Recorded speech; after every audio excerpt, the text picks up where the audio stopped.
और भाई क्या हाल चाल? बढ़िया है। मजा आ रहा है बेटा? है? नहीं आ पा रहे? क्या दिक्कत आ गई?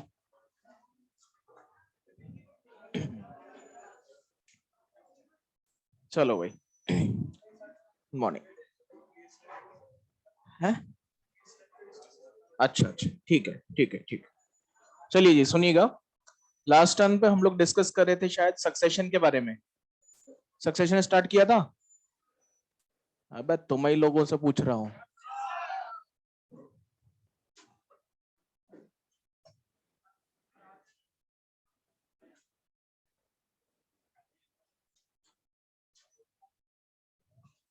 चलिए ठीक। सुनिएगा फटाफट से। लास्ट टर्न पे हम लोगों ने स्टार्ट किया था डिस्कस करना अबाउट सक्सेशन। सक्सेशन में मैंने आपको एक टर्म बताया था, आ रहा है सक्सेस। सक्सेस का मतलब सफलता। और इसको बताने के लिए मैंने आपको शुरुआत के 4-5 पॉइंट्स भी सिखाए थे। अगर आपको कभी भी सक्सेशन को डिफाइन करना हो तो शुरू के 5 या 6 पॉइंट आप बता सकते हैं। सबसे पहली बात मैंने आपको बता दी थी कि it is the establishment of a biotic community on a barren area. मतलब किसी भी बैरन एरिया पर बायोटिक कम्युनिटी का जो एस्टेब्लिशमेंट है उसी को हम लोग क्या कहते हैं, सक्सेशन कहते हैं। सेकंड मैंने आपको बता दिया था कि it is a sequential orderly and a gradual process. कैसा है बेटा ये? Sequential orderly and a gradual process. अगली बात बताई थी कि community interact with the environment and make the condition favourable for next upcoming communities. Right बेटा? देन बता दिया था कि next upcoming community can be easily predicted but we can not predict the climax community. हम climax community को predict नहीं कर सकते, बता दिया था ये। उसके बाद मैंने आपको कहा था कि ये प्रोसेस तब तक चलता रहता है जब तक कि एक स्टेट ऑफ स्टेबिलिटी का एस्टेब्लिशमेंट ना हो जाए which is in the near equilibrium with environment. कैसा हो बेटा? Near equilibrium with the environment. अब बात आती है कि यार नियर इक्विलिब्रियम विद एनवायरनमेंट का मतलब क्या है? कि जिस भी तरह की कंडीशंस हो उन कंडीशंस में अपना मैक्सिमम टॉलरेंस और अडेप्टेबिलिटी शो हो रही हो, तो वो हो गया है उसका नियर इक्विलिब्रियम। जितने रिसोर्सेज है उतने रिसोर्सेज का वो बेटर या बेस्ट यूटिलाइजेशन कर पा रही है, वो कम्युनिटी बनेगी कौन सी बेटा? Climax community. राइट बच्चे? इन सब स्टेटमेंट्स के बाद हम ये बात तो 100% कह सकते हैं कि biotic communities are never stable. क्या बताते हैं हम लोग? Biotic communities are never stable. क्यों? क्योंकि हर एक कम्युनिटी में कभी ना कभी किसी ना किसी स्पीशीज का इन्वेजन या रिमूवल होता रहता है, जिसकी वजह से कम्युनिटी का स्ट्रक्चर हमेशा एक जैसा बना रहे जरूरी नहीं है। कम्युनिटी का स्ट्रक्चर हमेशा वेरिएबल होगा या चेंज होता रहेगा। ये 5 या 6 पॉइंट आपको क्लियर हो गए थे बेटा? ये शुरुआती पॉइंट बताने के बाद मैंने आपसे कहा था कि जब भी सक्सेशन होगा तो succession is actually the change in community. क्या हो रहा है बेटा? यहाँ चेंज इन कम्युनिटी हो रहा है। और ये जो चेंज इन कम्युनिटी हो रहा है इसमें सबसे पहले आने वाली कम्युनिटी इज पायनियर कम्युनिटी। कौन सी कम्युनिटी बेटा? Pioneer community. और जो सबसे लास्ट में बचती है that is known as the climax community. Right बच्चे? पायनियर कमिटीज में मैंने आपको बता दिया था कि pioneer committees are first established type of communities. कैसी बेटा ये? First established. और यहाँ पर हमने कहा था कि it is the most stable type of community. मतलब ये जो लास्ट में बचती है, जो सबसे ज्यादा स्टेबिलिटी शो करती है, वो कहलाएगी कौन सी बेटा? Climax community. यहाँ तक की कहानी सबको क्लियर? अगली बात की थी हमने फर्स्ट एस्टेब्लिश्ड है। ये बताइए इनकी स्पीशीज डाइवर्सिटी ज्यादा होती है कि कम होती है? इनकी स्पीशी डाइवर्सिटी कम होती है क्योंकि पाइनियर है, पहली बार में ही पीपल के पेड़ और बड़े बड़े फॉरेस्ट नहीं बनेंगे। इसका मतलब स्पीशी डाइवर्सिटी पाइनियर के अंदर कैसी होगी? कम होगी। लेकिन जैसे जैसे क्लाइमेक्स की ओर जाएंगे वैसे वैसे स्पीशीज डाइवर्सिटी बढ़ती चली जाएगी। क्या यहाँ तक की कहानी क्लियर है? अगली बात की थी बेटा कि जितनी ज्यादा डाइवर्सिटी होती है स्टेबिलिटी उतनी ही ज्यादा होती है। तो बताइए पाइनियर में स्टेबिलिटी ज्यादा की कम? पायनियर कम्युनिटीज की जो स्टेबिलिटी है दैट इज लेस। यहाँ पर स्टेबिलिटी कम होती है और यहाँ पर स्टेबिलिटी ज्यादा होती है। क्या यहाँ तक की बात समझ में आई थी? मुझे ये बताइए कि जब भी पायनियर कम्युनिटीज का एस्टेब्लिशमेंट होता है तो बड़े बड़े पीपल के, नीम के पेड़ आ जाते हैं। कौन आते हैं? लाइकेन्स आएंगे, मॉसेस आएंगे, फर्न्स आएंगे, ब्लू ग्रीन एल्गी आएंगे, जिनका लाइफ स्पैन ज्यादा की कम? इसका मतलब है पाइनियर कम्युनिटीज में पाई जाने वाली स्पीशीज का जो लाइफ स्पैन है वो कम होता है, यहाँ पर लाइफ स्पैन ज्यादा होता है। क्या यहाँ तक की बात सब बच्चों क्लियर? अगली बात हमने यहाँ पर शायद बायोटिक पोटेंशियल की थी बच्चों। बायोटिक पोटेंशियल ऑर्गेनिज्म जितना लीस्ट डेवलप्ड होता है उसका बायोटिक पोटेंशियल उतना ज्यादा होता है। इसका मतलब पायनियर कम्युनिटीज में पाई जाने वाली स्पीशीज का बायोटिक पोटेंशियल ज्यादा और क्लाइमेक्स के अंदर बायोटिक पोटेंशियल कंपैरेटिवली कम। यहाँ तक की बात clear? What do you understand by biotic potential बेटा? Maximum reproduction capacity under favourable condition. मतलब अगर abundance of food and space होगा तो ऑर्गेनिज्म जितने ज्यादा प्रोजेनीज जनरेट कर सकता है वही उसका क्या कहलाता है? बायोटिक पोटेंशियल कहलाता है। तो मुझे ये बताइए कि ये जो पायनियर स्पीशीज है इनमें बायोटिक पोटेंशियल ज्यादा है, मतलब रिप्रोड्यूस करने की कैपेसिटी, भले ही इनकी स्टेबिलिटी कम हो, लाइफ स्पैन कम हो, लेकिन reproduction potential is very high बेटा। यही वजह है कि पायनियर कम्युनिटीज में पाई जाने वाली जो स्पीशीज हैं दोज आर सेलेक्टेड स्पीशीज। कौन सी स्पीशीज है बेटा? R selected species is based on the term reproductive potential. किसके बेसिस पर है बेटा? रिप्रोडक्टिव पोटेंशियल या रिप्रोडक्शन के बेसिस पर है। देन हमने कहा कि जो सबसे लास्ट में बचती है वो कौन है? क्लाइमैक्स है। अब क्लाइमैक्स का मतलब हो गया है जो near equilibrium with the environment पाई जा रही है। Near equilibrium with the environment का मतलब मैंने अभी भी आपको बताया है कि मैक्सिमम अडेप्टेबिलिटी शो करेगी, मैक्सिमम रिसोर्स यूटिलाइजेशन करेगा। अगर आपसे पूछा जाए कि नेचर में किसी भी ऑर्गेनिज्म की ग्रोथ के लिए मैक्सिमम कितने रिसोर्सेज अवेलेबल होते हैं तो हम कहेंगे it is the carrying capacity of nature. क्या होता है बेटा? Carrying capacity of nature. मतलब किसी भी ऑर्गेनिज्म की अनलिमिटेड ग्रोथ को नेचर कभी भी सपोर्ट नहीं करती है। वो जो अपर कैप या वो जो लिमिट होती है वो कहलाती है नेचर की कैरिंग कैपेसिटी। मुझे ये बताइए पायनियर और क्लाइमैक्स में से कौन सी स्पीशीज मैक्सिमम स्टेबल है, कौन नियर इक्विलिब्रियम में, रिसोर्सेज का best and better utilization climax कर रही है। इसका मतलब है कि जितने रिसोर्सेज है उनका बेटर यूटिलाइजेशन क्लाइमैक्स पर हो रहा है, देयरफॉर कैरिंग कैपेसिटी पर रिसोर्सेज का यूटिलाइजेशन कौन कर रही है? यही कारण है कि कैरिंग कैपेसिटी जिसको हम के से रिप्रेजेंट करते हैं, इस वजह से यहाँ पर मिलने वाली स्पीशीज को कहा जाता है के सिलेक्टेड स्पीशीज। क्या यहाँ तक की बात सब बच्चों को समझ में आई है? आर सिलेक्शन के सिलेक्शन दोनों चीजें 100% क्लियर। तो अगर आपसे पूछ लिया जाए कि यार आर सिलेक्टेड स्पीशीज कौन सी होती हैं जिनकी स्टेबिलिटी कम हो भले ही लेकिन बायोटिक पोटेंशियल इज हाई, यहाँ पर क्लाइमेक्स कम्युनिटी आर के सिलेक्टेड जिसमें मैक्सिमम स्टेबिलिटी पाई जाती है। क्या पाई जाती है बेटा? मैक्सिमम स्टेबिलिटी, चाहे बायोटिक पोटेंशियल कम हो। क्या यहाँ तक की कहानी क्लियर है? अब बात आती है पायनियर कम्युनिटीज में कौन कौन से एग्जाम्पल इंक्लूड किए जाएंगे। क्या मैंने आपको एग्जाम्पल बताए थे? यहाँ पर हम लाइकेन ले सकते हैं, मॉसेस ले सकते हैं, ब्लू ग्रीन एल्गी ले सकते हैं, फर्न्स ले सकते हैं। राइट बच्चों? उसी तरह से अगर क्लाइमैक्स के एग्जाम्पल की बात करें तो या तो आप कहेंगे ट्रीज या आप कहेंगे फॉरेस्ट, लेकिन अगर ऑप्शन में ऐसा ना हो तो मीजोफाइट कहेंगे। क्या कहेंगे बेटा? और ऑप्शन में मीजोफाइट ना हो तो answer will be music. Answer क्या जाएगा बेटा? मीजिक। यहाँ तक की कहानी क्लियर? मतलब पाइनियर कम्युनिटी चाहे जो आ रही हो लेकिन क्लाइमेक्स कम्युनिटी हमेशा मेजिक या मीजोफाइटिक होगी। क्या मैंने आपको मेजिक या मीजोफाइटिक बताया था? मेजिक या मीजोफाइटिक किसको कहते हैं बताया था? नहीं बताया था। चलिए जी सुनिएगा, ये जो टर्म मेजिक या मीजोफाइटिक है बस यहीं पर छोड़कर चले गए थे। अगर हम मेजिक या मीजोफाइटिक की बात करते हैं तो मेजिक या मीजोफाइटिक के लिए डेफिनेशन हम दे देते हैं मीडियम वाटर कंडीशंस। कैसे देते हैं बेटा? मीडियम वाटर कंडीशंस को हम लोग मेजिक कंडीशंस कहते हैं। बहुत ध्यान से सुनिएगा, आपने शायद सुना होगा टर्म, एक होता है जीरिक या जीरोफाइटिक, एक टर्म होता है हाइड्रिक या हाइड्रोफाइटिक। राइट बच्चे? जीरिक जीरिक टर्म होता है ड्राई कंडीशंस के लिए। किसके लिए बेटा? मतलब जहां पानी कम है सॉइल ज्यादा है, वो कंडीशन कैसी है? जीरिक है। उसी तरह से हाइड्रिक एक्वेटिक कंडीशन के लिए यूज होता है बेटा, जहां पर पानी ज्यादा है सॉइल कम है। तो जहां पर सॉइल ज्यादा पानी कम वो क्या? जहां पर पानी ज्यादा सॉइल कम, हाइड्रिक। लेकिन मेजिक कंडीशन कौन सी है? मीडियम वाटर कंडीशन है। इसका मतलब है कि मेजिक कंडीशन जीरिक से ज्यादा पानी और हाइड्रिक से कम है, मतलब ना तो पानी की अधिकता है और ना ही पानी की कमी है, ना तो पानी ज्यादा है ना पानी कम है। क्या सक्सेशन ड्राई एरियाज में शुरू हो सकता है? क्या सक्सेशन एक्वेटिक एरियाज में शुरू हो सकता है? अगर सक्सेशन ड्राई एरियाज में शुरू हुआ तो क्लाइमेक्स कमिटी कौन होगी? अगर सक्सेशन हाइड्रिक में शुरू हुआ तो क्लाइमेक्स कमिटी कौन होगी? मैं आपको ऑलरेडी बता चुका हूं कि पाइनियर चाहे जो हो, क्लाइमेक्स हमेशा।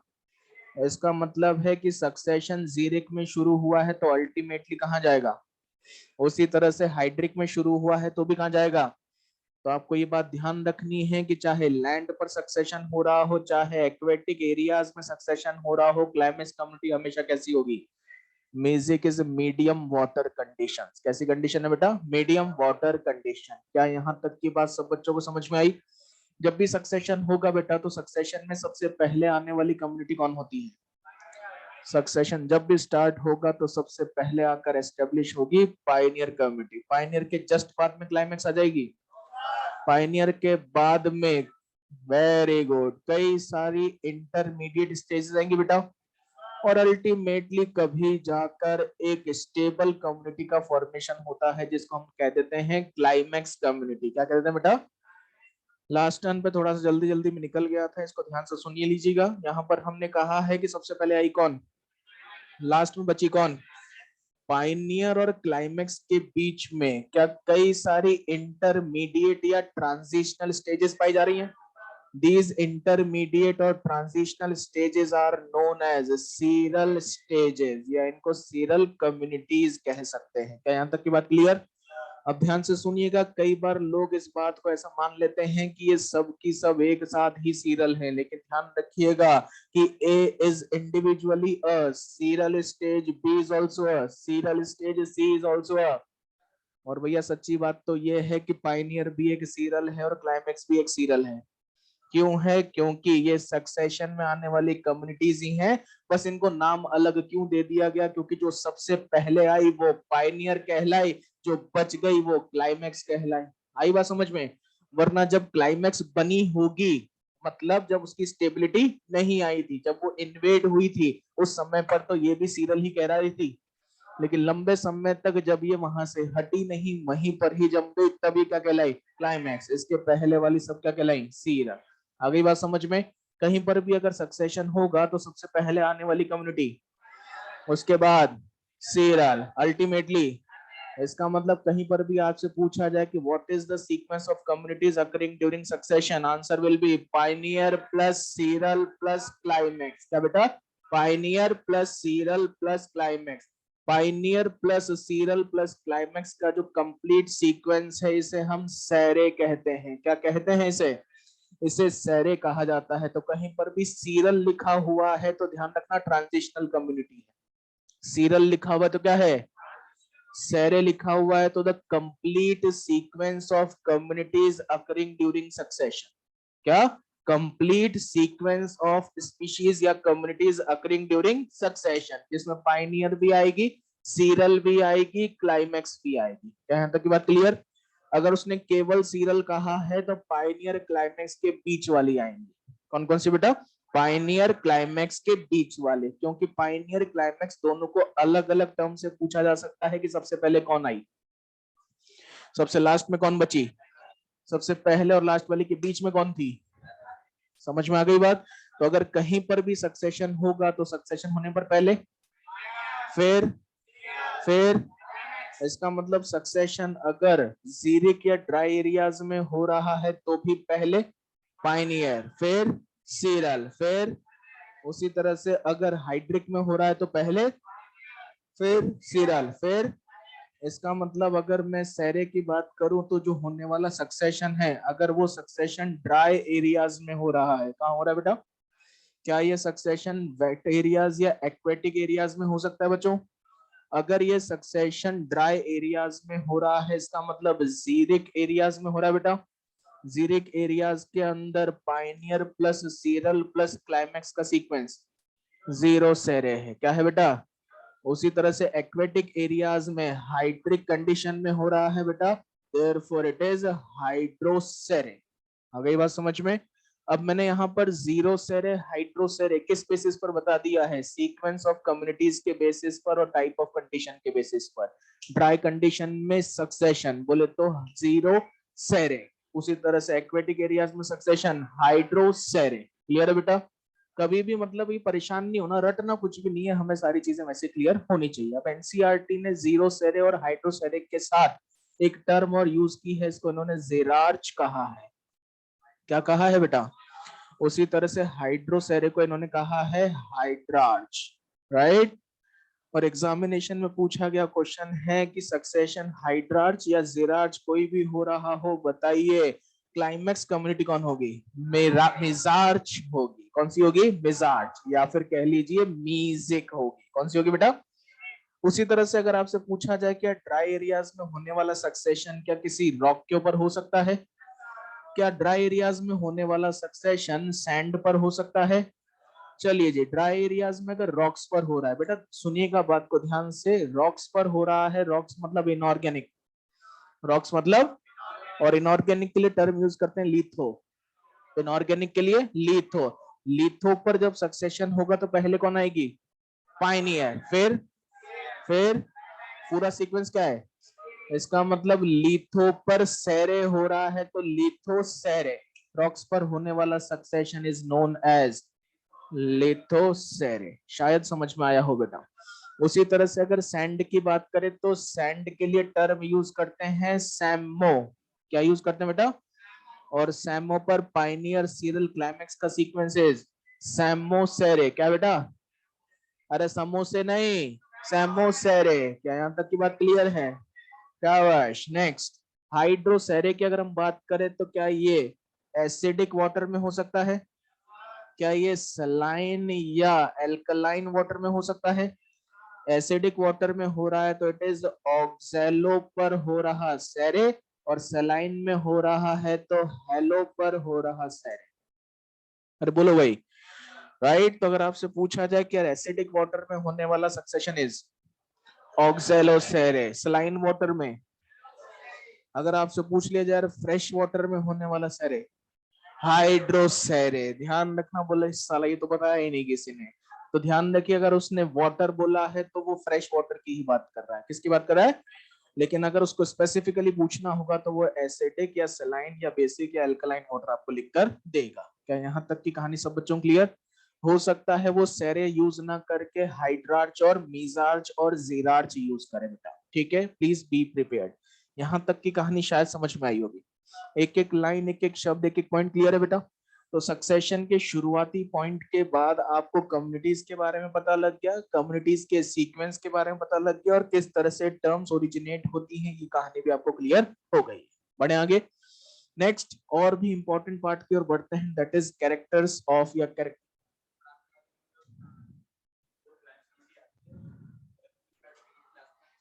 हाँ बिल्कुल, वेरी गुड, वो स्टेबल है, परमानेंट नहीं है। चलो वेरी गुड। मैंने आपसे कहा था कि मेरे को एक फ्लो चार्ट भी लिखवाना है ना? आपने याद नहीं दिलाया मुझे, भाई ने याद दिला दिया। चलो सुनो, ये मन में हमेशा आता है कि सर आप कह रहे हो कि कोई भी कम्युनिटी जो है वो स्टेबल नहीं होती है, biotic communities are never stable. अरे हाँ कि ना? तो यहाँ पर जो कम्युनिटी स्टेबल नहीं है का मतलब क्या है? Community community is inclusive of multiple species. Community is inclusive of multiple species. क्या क्लाइमेक्स कम्युनिटी के दौरान हम क्लाइमेक्स मेनली किसी डोमिनेटिंग के बेसिस पर बता देते हैं, लेकिन उसमें पाई जाने वाली सारी स्पीशीज हमेशा वही रहती है? इसका मतलब वहां पर there is change in the structure of community. क्या वो कम्युनिटी जो क्लाइमेक्स पर है वो स्टेबल हो गई परमानेंटली? अब बात करते हैं कि नहीं सर फिर भी कोई ना कोई तो स्टेबल है। हाँ है। कब तक है? When until it is in near equilibrium with the environment. Climate change, climax change. अरे समझे? Climate change, climax change. क्यों? क्योंकि क्लाइमेट के चेंज होते ही उसकी अडेप्टेबिलिटी चेंज हो जाएगी, उसका near equilibrium with the environment disturb हो जाएगा। अब हो सकता है कि उसकी जगह पर कोई और अपना बायोटिक पोटेंशियल बढ़ा ले और वो डोमिनेंट होकर स्टेबल हो जाए। अरे बोलो यार। चलो एक फ्लो चार्ट से समझाता हूँ, अभी एक ही बार में समझ में आ जाएगा। जब भी आपसे सक्सेशन की बात करते हैं तो हम लोग कहते हैं कि establishment of a biotic community on a barren area. अब बैरन एरिया में एस्टेब्लिश होना तो सक्सेस है, और उस कम्युनिटी में लगातार हो रहे चेंज ही सक्सेशनल प्रोसेस। अरे हाँ के ना। तो जब भी सक्सेशन की बात होती है तो हम लोग कह देते हैं कि it is change in community. Hello. अरे यार तुम यहाँ पर अभी बैठे हुए हो, स्कूल से एलन में आए, एलन से कहाँ जाओगे? Medical college, isn't it? इसका मतलब इस कम्युनिटी के स्ट्रक्चर में लगातार चेंज हो रहा है, राइट? मेडिकल कॉलेज में जाओगे तो फर्स्ट ईयर का एग्जामिनेशन दोगे, इसका मतलब there will be interaction with the environment. बोलो भैया, क्या होगा वहां पर जाकर? Interaction with the environment. अब कॉपी में यही लिख कर आओगे कि दम होते पास करके दिखा? अरे यही लिखोगे क्या? नहीं, शाबाश। अगर आपने लिखा, जो क्वेश्चन पूछे गए हैं वो सारे के आंसर आपने दिए, इसका मतलब you have well interacted with the environment and made the condition favourable for next community. अरे हाँ कि ना? लेकिन ध्यान रखना, नेचर में थोड़ा सा उल्टा होता है। आपने अपने लिए फेवरेबल बनाया है, लेकिन नेचर में कम्युनिटी खुद के लिए अनफेवरेबल बनाती है, दूसरे के लिए फेवरेबल बनाती है। अरे बात समझ में आई? इसका मतलब इंटरेक्शन विद द एनवायरनमेंट, जिसकी वजह से होगा क्या? Change in environment. अब सेकेंड ईयर की क्लास में जाकर बैठोगे, अरे हाँ कि ना? अब क्या होगा? इसका मतलब अब क्या होगा? Interaction with environment. हेलो भैया, नया एनवायरनमेंट बन गया, अब आपको उधर जाकर सेट होना है और करना है। सो यहां पर होगा क्या? Interaction with environment, sorry, interaction with community. और ये जो कम्युनिटी के साथ इंटरेक्शन हुआ, जो सरवाइव कर पाए वो रह गए, और जो नहीं कर पाए वो एलिमिनेट हो। फिर क्या हुआ? Change in community. फिर क्या हुआ? Interaction with environment. फिर क्या हुआ? फिर क्या हुआ? फिर 10th कर लो ऐशी ऐशी, अरे बात समझ में आई? 12th कर लो ऐशी ऐशी, एमबीबीएस कर लो ऐशी ऐशी, पीजी कर लो ऐशी ऐशी, शादी कर लो ऐशी ऐशी, मर जाओ।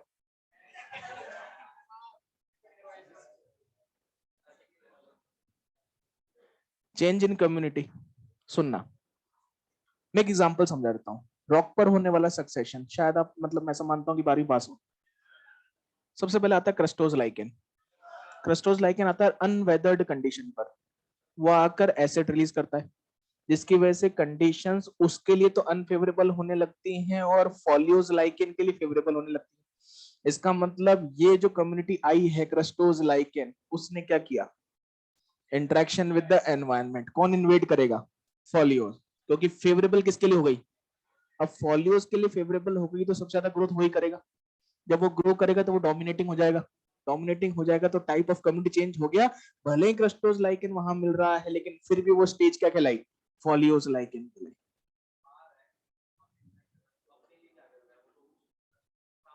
अरे काहे नहीं कर रहा है? अब वो आएगा, वो अपने लिए काम करेगा, अब वो अपना नंबर बढ़ाएगा।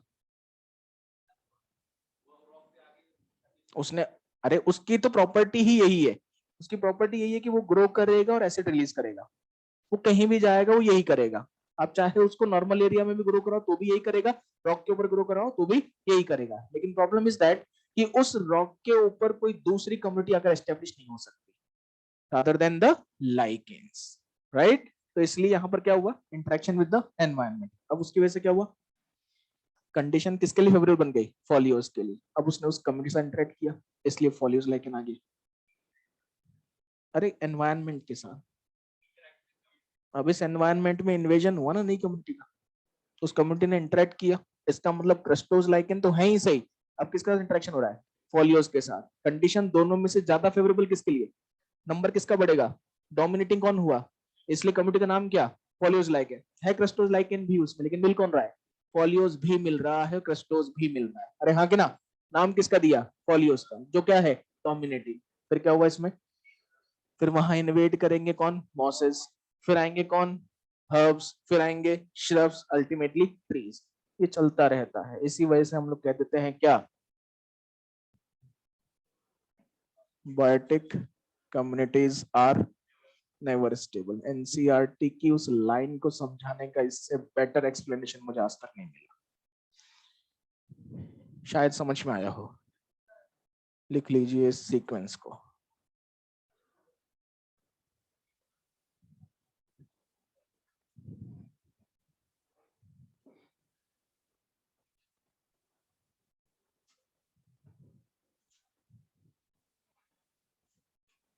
महिलाएं कृपया बातें ना करें।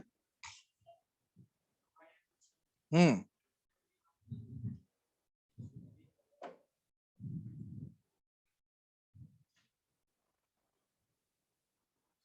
हम्म यही तो पूछा था उसने। पहले देखने क्या क्या आया, क्रस्टोज आया था, उसने एसिड रिलीज किया, फिर क्या हुआ, चेंज इन एनवायरनमेंट हो गया। अब ये जो चेंज्ड एनवायरनमेंट है, ये वहां पर इन्वेडेड और प्री एग्जिस्टिंग दोनों के साथ इंटरेक्ट करेगा। जो सक्सेसफुल होगी वो सरवाइव करेगी, जो अनसक्सेसफुल होगी वो एलिमिनेट होगी।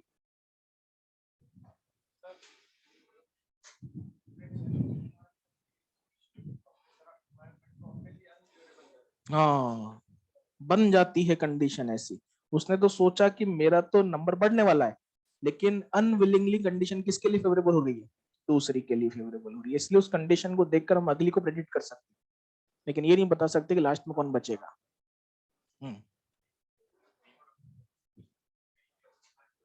रिप्रोडक्टिव कैपेसिटी और कैरिंग कैपेसिटी और रिप्रोडक्टिव कैपेसिटी हम लोग सिमिलर यूज कर सकते हैं, लेकिन carrying capacity is the resources, same use नहीं कर, सॉरी मैं बायोटिक पोटेंशियल समझ गया। Carrying capacity is the maximum resource availability of nature to support the growth of a species or organism. Maximum resource availability in nature to support maximum growth of a species or organism. ये कहलाती है carrying capacity. क्योंकि आपने ये जो के है, ये के आपने प्लांट फिजियोलॉजी में इंडिविजुअल के ग्रोथ कर्व में भी पढ़ा होगा। सिग्मोइड ग्रोथ कर्व जब आया था, उसी तरह से जब मैं आपको डेमोग्राफी पढ़ाऊंगा तो इसको पॉपुलेशन के लेवल पर ही बताऊंगा। मतलब रिसोर्सेज इंडिविजुअल और पॉपुलेशन दोनों के लेवल पर बराबर हो सकते हैं। क्लियर? कोई कुछ और पूछ रहा था? हाँ हाँ हाँ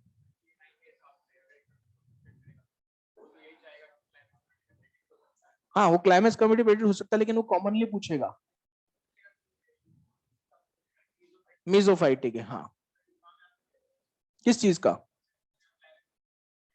climax community can not be predicted, क्योंकि हम ये नहीं बता सकते कि फॉरेस्ट एक ग्रासलैंड एक स्क्रब है। हम्म हम्म हम्म हम्म तो स्पीशीज की बात ही नहीं हो रही, हम तो कम्युनिटी की बात कर रहे हैं। हाँ बोल सकते हैं ना, बोलते ही है कि क्लाइमेक्स कम्युनिटी तो हमेशा कैसा होगा, मीजोफाइट होगा। लेकिन कौन सा मीजोफाइट होगा नहीं पता ना, क्योंकि डोमिनेटिंग थोड़ी पता है आपको। पाइनस फॉरेस्ट, पाइनस कम्युनिटी बताया आपने। अब उसके अंदर क्या देवदार नहीं है, एप्पल नहीं है, स्प्रूस नहीं है, हेमलॉक नहीं है, लेकिन आपने क्या बोला उसको? बिल्कुल सबके लिए। अरे यार, अगली वाली के लिए कंडीशन दिख रही है ना, लेकिन क्लाइमेक्स वाली हमें पता है म्यूजिक है, बट रुकेगा कहाँ, ग्रासेस पर रुक जाएगा कि स्क्रब पर रुकेगा कि ट्रीज पर रुकेगा, ये नहीं पता। चलो भाई, नेक्स्ट बात करते हैं कैरेक्टर, सबसे इंपॉर्टेंट पार्ट, ध्यान से सुनिएगा। अगर हम कैरेक्टरिस्टिक ऑफ सक्सेशन की बात करें तो इनको समझने के लिए सबसे मेन चीज आपको याद रखनी है कि it is actually the changes during succession. सीख लेना भैया, ये यहां से क्वेश्चन आता है, चेंजेस ड्यूरिंग सक्सेशन। जब हम कहते हैं ना कि कैरेक्टरिस्टिक ऑफ सक्सेशन क्या होंगे, तो वो एक्चुअल में क्या बताता है, चेंजेस ड्यूरिंग सक्सेशन। मतलब पाइनियर से क्लाइमैक्स तक जब जाते हैं तो क्या क्या चेंजेस होते हुए नजर आते हैं। चलिए जी, सबसे पहला, क्या मैं ऐसा कह सकता हूं कि कम्युनिटी का स्ट्रक्चर शॉर्ट लिव्ड से लॉन्ग लिव्ड की तरफ जाता है? शॉर्ट लिव्ड से लॉन्ग लिव्ड की तरफ जाता है। शुरुआत में आए माइक्रो ऑर्गेनिज्म बेटा, लास्ट में बचे ट्रीज। इसका मतलब सबसे पहले लाइफ स्पैन कम, लास्ट में लाइफ स्पैन ज्यादा। शॉर्ट लिव्ड से लॉन्ग लिव्ड होता है change during the succession, right बेटा। जैसे जैसे सक्सेशन आगे बढ़ता है वैसे वैसे स्पीशीज डाइवर्सिटी बढ़ती है यार। पाइनियर के दौरान डाइवर्सिटी कम होती है, सीरियल में बढ़ेगी और क्लाइमैक्स में मैक्सिमम होगी, यही बोलते हैं यार। ठीक, नेक्स्ट, अगर डाइवर्सिटी बढ़ रही है तो स्टेबिलिटी, ऑब्वियस सी बात है कि इकोसिस्टम की डाइवर्सिटी ही स्टेबिलिटी के डायरेक्टली प्रोपोर्शनल होता है, राइट। शुरुआत में माइक्रो ऑर्गेनिज्म की मैक्रो, लास्ट में कौन, मैक्रो। मैक्रो में मेनली कौन, ट्रीज, राइट। ट्रीज या फॉरेस्ट तक आते आते लगातार बायोमास बढ़ रहा है कि कम हो रहा है, बायोमास बढ़ रहा है। What do you understand bye biomass, standing crop, मतलब एक बार में क्लिक होना चाहिए। Biomass is the total living organic matter present in a particular area at a particular time, clear भैया। अगर बायोमास बढ़ेगा तो फूड अवेलेबिलिटी, क्योंकि बायोमास बनना ज्यादा हो रहा है तो कंज्यूम होना भी जरूरी है, तो फूड की अवेलेबिलिटी क्या हो रही है, बढ़ रही है। फूड अवेलेबिलिटी बढ़ रही है तो मुझे बताइए फीडिंग ऑप्शंस बढ़ेंगे, क्यों, क्योंकि फूड बढ़ रहा है तो उन पर फीड करने वाले टाइप ऑफ ऑर्गेनिजम्स बढ़ेंगे, डाइवर्सिटी बढ़ रही है, इसका मतलब फीडिंग ऑप्शंस बढ़ रहे हैं। फीडिंग ऑप्शंस बढ़ रहे हैं इसका मतलब फूड वेब की कॉम्प्लेक्सिटी बढ़ती है। आ गई बात समझ में भैया। अगर फूड वेब की कॉम्प्लेक्सिटी बढ़ रही है तो वहां पर ऑर्गेनिजम्स की डेथ भी हो रही होगी।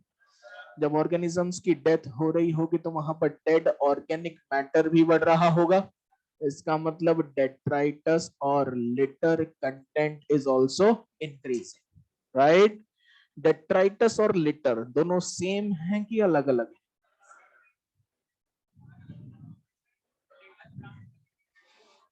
कितने लोग कहते हैं कि दोनों सर सेम है, कितने लोग कहते हैं कि सर अलग अलग है। चलिए, what is the difference between litre and detritus, अच्छा, और बोल बेटा, आप बोल रहे थे कुछ, ब्लू बोतल पीछे, हाँ, नहीं बोल रहा तो बोलना, बैठ के बोल।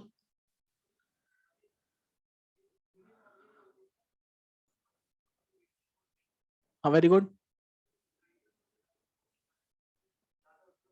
मतलब आप कह रहे हो पार्शियली डिकम्पोज हो सकता है ना, ऐसा कह सकते हो आप। जो कह रहे हो फ्रेशली फॉलन होगा वो लिटर होगा, जो पार्शियली डिकम्पोज होगा वो डिट्राइटस होगा।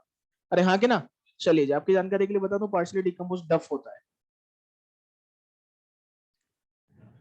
पार्शियली डिकम्पोज्ड डफ होता है, कंप्लीटली डिकम्पोज्ड ह्यूमस होता है। Detritus is always undecomposed, detritus is always undecomposed. तो लेटर और डेट्राइटस में डिफरेंस क्या है, चलिए बता देता हूँ। बालक ने 100% तो सही नहीं बोला लेकिन काफी कुछ सही बोला है। वो क्या है, लिटर इज, सुनना ध्यान से, freshly fallen undecomposed dead organic matter of plants. Litter क्या है, freshly fallen undecomposed dead organic matter of plant. मतलब आप देखकर बता पा रहे हो कि ये प्लांट का लीफ है कि स्टेम है कि रूट है कि फ्लावर है कि फ्रूट है कि फ्रूट पील है, हेलो, वो क्या कहलाता है, लिटर कहलाता है, अनडिकम्पोज्ड होता है, ठीक। डेट्राइटस क्या है, अनडिकम्पोज्ड डेड ऑर्गेनिक मैटर, समझे, that can be of plant or animal or microbe and even the debris that is waste material, clear है। तो मैं ऐसा कह सकता हूं कि detritus is a broader term and litter is used only for plants, समझ में आई बात। और मैं तीसरी बात ये भी कह सकता हूं कि litter is the part of detritus only, मतलब लिटर ना कहकर केवल डेट्राइटस कह दूंगा तो भी सही है, लेकिन हाँ आपको पता है कि स्पेसिफिकली प्लांट का ही डेड ऑर्गेनिक मैटर है तो लिटर कहना ज्यादा अप्रोप्रिएट है। What is litter, freshly fallen undecomposed dead organic matter of plant. कोई पत्ती सूख कर गिर गई, लिटर है। केले का छिलका फेंक दिया, लिटर है। घर पे जो वेस्ट सब्जियां बची हुई हैं वो लिटर है। अरे बात समझ में आई। लेकिन अगर आप देख कर नहीं बता पा रहे हो कि प्लांट का है कि एनिमल का है कि माइक्रोब का है, then it will be detritus. तो जैसे जैसे कॉम्प्लेक्सिटी बढ़ेगी टाइप ऑफ ऑर्गेनिज्म बढ़ रहा है बेटा, टाइप ऑफ ऑर्गेनिक मैटर भी बढ़ेगा और dead organic matter is detritus और लिटर। डेट्राइटस का जब डिकम्पोजिशन होता है तो बनता है डफ और ultimately completely decomposed dead organic matter is humus, succession के आगे बढ़ने के साथ साथ और क्या बढ़ता है? ह्यूमस। शायद आपको पता होगा कि humus is the reservoir of nutrients. Humus is, अगर सॉइल में ह्यूमस बढ़ता है तो न्यूट्रिएंट अवेलेबिलिटी बढ़ेगी, न्यूट्रिएंट अवेलेबिलिटी बढ़ेगी तो सॉइल की फर्टिलिटी बढ़ेगी, फर्टिलिटी बढ़ेगी तो प्रोडक्टिविटी बढ़ेगी, प्रोडक्टिविटी बढ़ेगी तो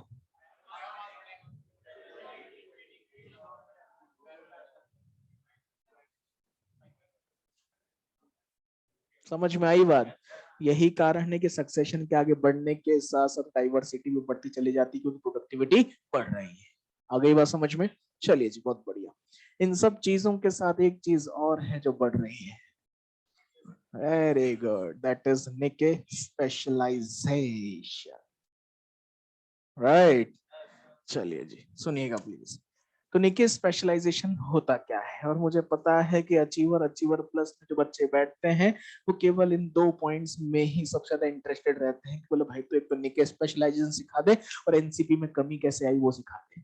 अरे हाँ के ना, राइट है ना? यही सक्सेसफुल मास्टर की पहचान है कि इसने अगर ये समझा दिया तो बोले भाई पढ़ाना जानता है। चलिए जी, इसके लिए मैं आपको ऑलरेडी बोल चुका हूँ कि मैं 17 मिनट निके समझाने में लगा चुका हूँ, अभी केवल 3 से 4 मिनट लूंगा। हेलो, 20 मिनट का हिसाब बताया था मैंने आपको, ठीक? तो 3 मिनट से 4 मिनट का हिसाब किताब सुनिएगा ध्यान से। अगर मैं निके स्पेशलाइजेशन की बात करता हूं तो सबसे पहले तो आपको ये क्लियर होना चाहिए कि निके क्या है। क्या है निके? इकोलॉजिकल प्रोफेशन और functional role of an organism. पहली बात क्लियर है? दूसरी बात, क्या दो स्पीशीज का निके एग्जैक्टली सेम या आइडेंटिकल हो सकता है? दो स्पीशीज का निके कभी भी आइडेंटिकल नहीं हो सकता, लेकिन क्या क्लोजली रिलेटेड स्पीशीज का निके ओवरलैप कर सकता है? ओवरलैपिंग होगा तो कंपटीशन होगा। क्लियर हो गई बात? अब हम कह रहे हैं कि ड्यूरिंग सक्सेशन बोले तो हम पाइनियर से क्लाइमैक्स की तरफ जा रहे हैं, तो निके क्या हो रहा है? स्पेशलाइज्ड हो रहा है। निके क्या हो रहा है? क्यों? क्योंकि निके क्या बढ़ रहा है? निके स्पेशलाइजेशन बढ़ रहा है। अब निके को बताने के मैंने आपको 3 तरीके बताए थे, मतलब 3 लेवल्स बताए थे, 3 एस्पेक्ट बताए थे। सबसे पहले देखना है ट्रॉफिक पोजीशन, दूसरा रिसोर्स यूटिलाइजेशन, तीसरा टॉलरेंस रेंज। ये दोनों जगह पर तो कंप्लीट ओवरलैप मिल सकता है, लेकिन टॉलरेंस रेंज 1 to 1 ओवरलैप कभी भी शो नहीं करेगा other than the same species. अरे हाँ कि ना? चलिए जी, बहुत बढ़िया। अब मैं यहाँ पर फिर से एग्जांपल लेता हूँ रॉक्स पर होने वाले सक्सेशन का। किसका? रॉक्स पर जब सक्सेशन होगा तो सबसे पहले आएगा कौन? Crustose like. कौन आया? स्पीशीज की community? Community. Succession occurs at the level of community, not species. Hello, इसका मतलब वहां पर मिलने वाली जो सारे लाइकेनिक स्पीशीज हैं वो सब क्रस्टोज वाले हैं जो एसिड रिलीज करते हैं। अरे बात समझ में आई? तो जो पहली स्टेज आई है, अरे stage is a community, sural stage is a, तो क्रस्टोज लाइकेन भी क्या है? Community, multiple species of lichen. अरे बात समझ में आई? तो क्रस्टोज लाइकेन आए तो सारे के सारे ऐसे लाइकेन्स हैं जो कि रॉक्स की वेदरिंग कर रहे हैं और ऑर्गेनिक एसिड रिलीज कर रहे हैं। मतलब है कि सबके सब क्लोजली रिलेटेड हैं कि डिस्टेंटली? उनके निके ऑलमोस्ट सिमिलर होंगे।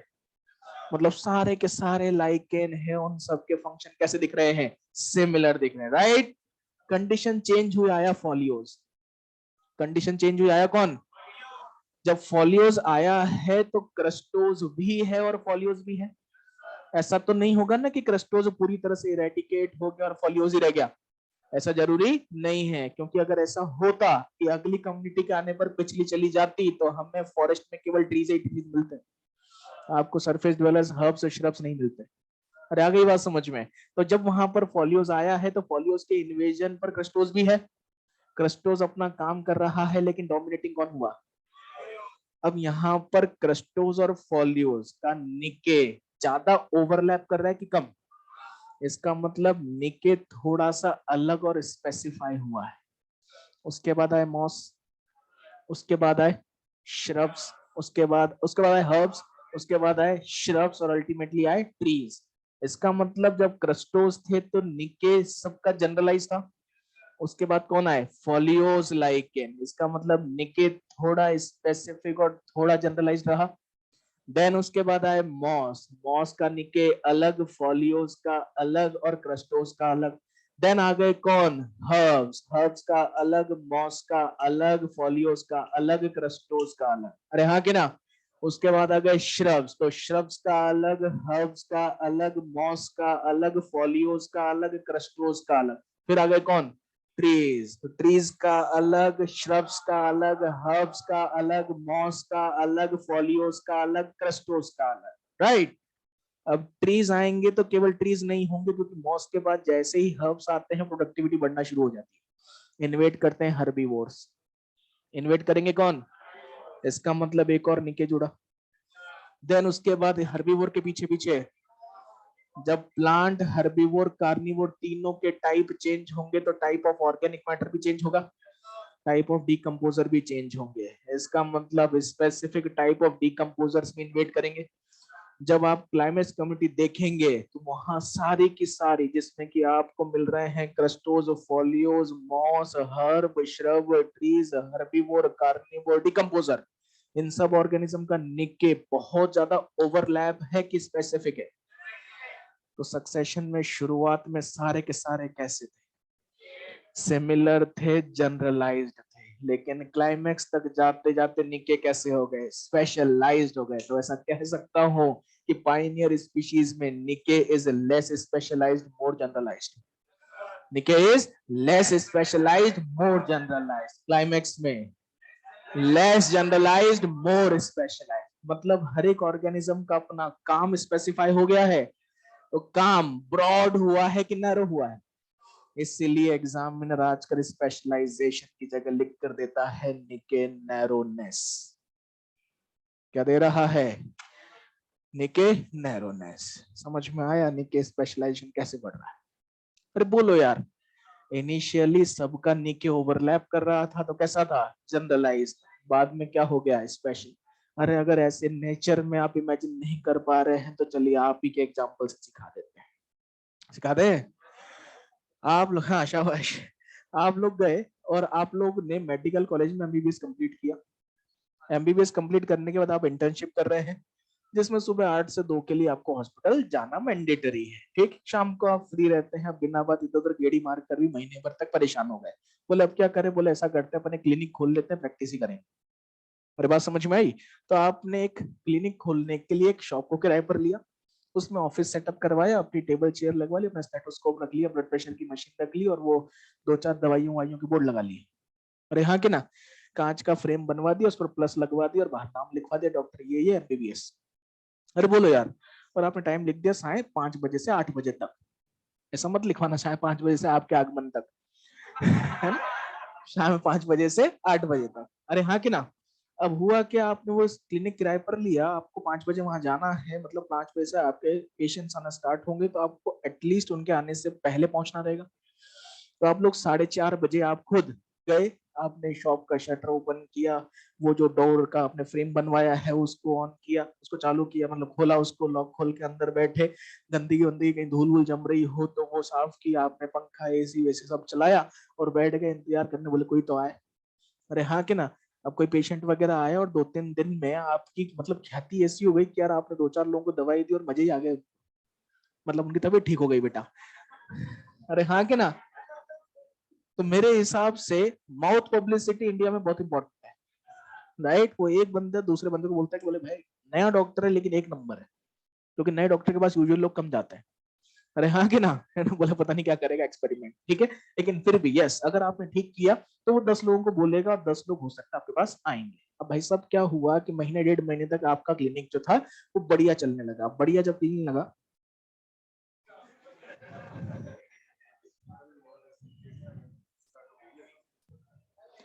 कल भाई साहब आपकी मॉर्निंग से मतलब एक्स्ट्रा मेन क्लास लगेगी एटॉमिक स्ट्रक्चर की, ठीक है। तो आपका जो शेड्यूल है वो आप बोर्ड पर देख लेना, सुबह 8 से 9:30 बजे रहा करेगी ये क्लास, इसी रूम के अंदर, ठीक है।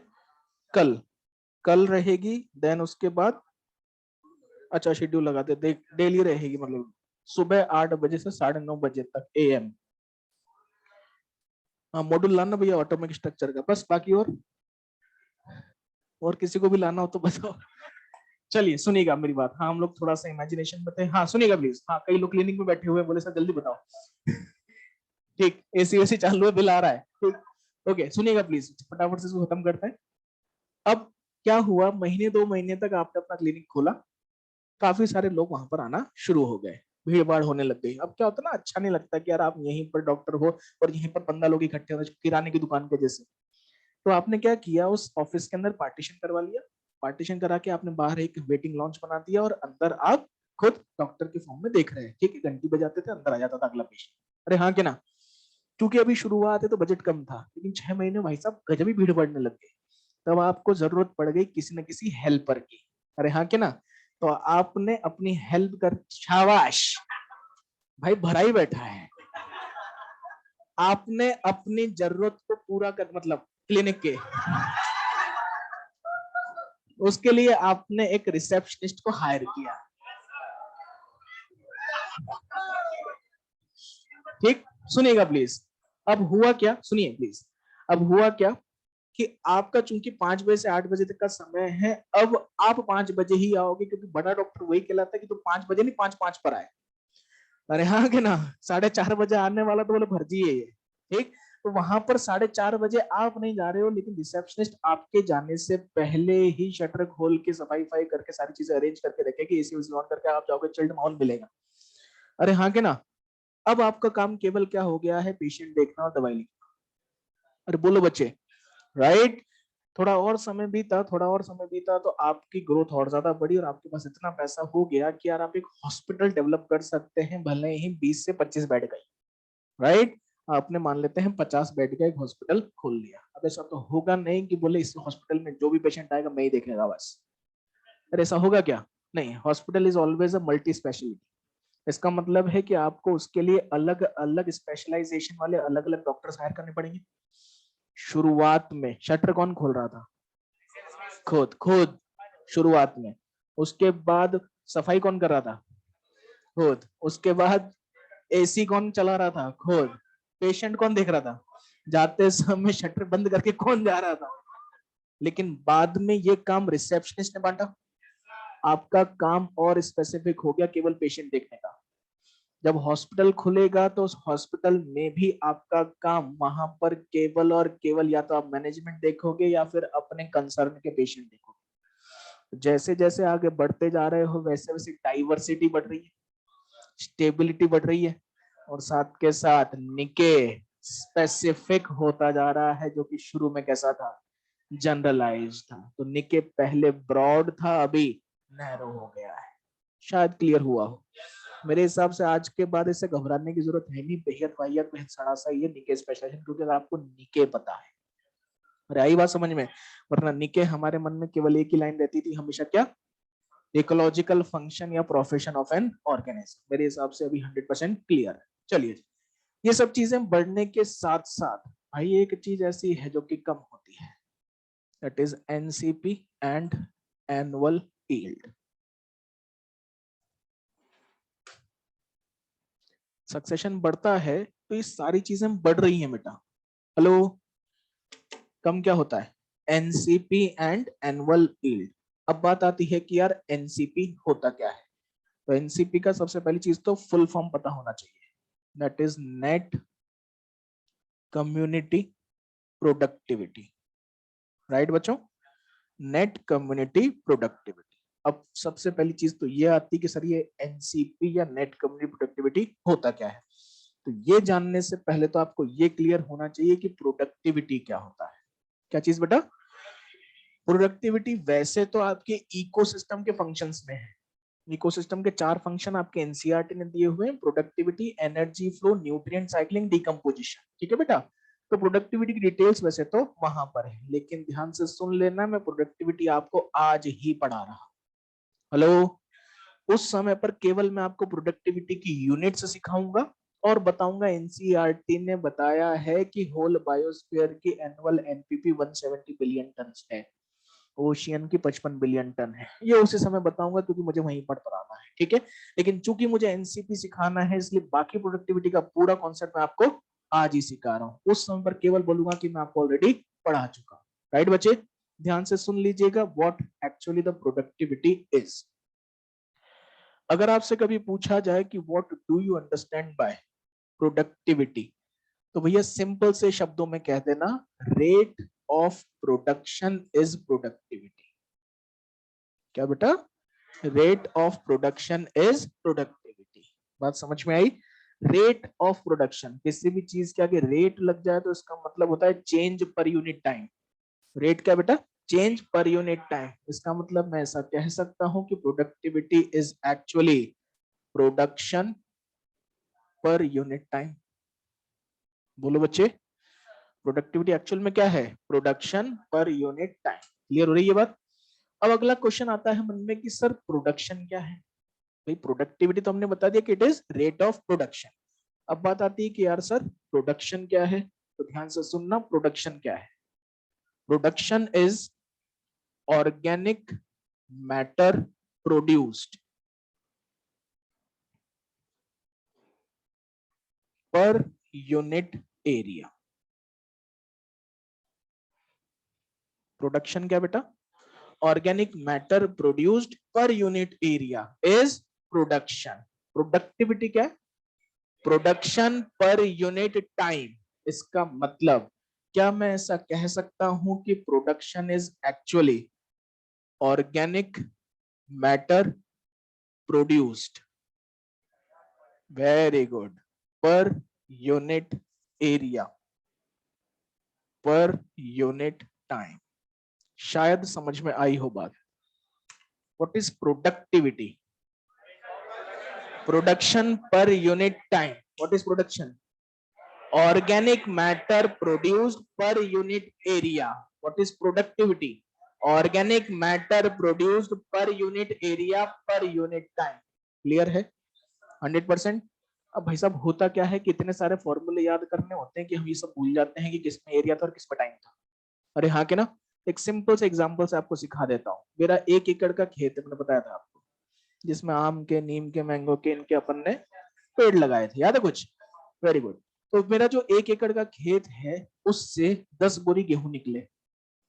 हेलो, कितने? 10 बोरी गेहूं निकले। ये मेरे खेत का प्रोडक्शन है। अरे समझ में आई बात? ये मेरे खेत का प्रोडक्शन है। इसका मतलब 10 क्विंटल पर एकड़। आप ऐसे सुनने से सिखा रहा हूं। कितना है? 10 क्विंटल पर एकड़। समझ में आ गई बात? दूसरा स्टेटमेंट सुनना दोबारा से। मेरा एक खेत है जिससे हर साल 10 बोरी गेहूं निकलते हैं। प्रोडक्टिविटी है दैट इज 10 क्विंटल पर एकड़ पर ईयर। समझ में आई बात? What is production? That is just organic matter produced per unit area. और जब एरिया के साथ आप टाइम भी स्पेसिफाई कर दोगे then it will be productivity.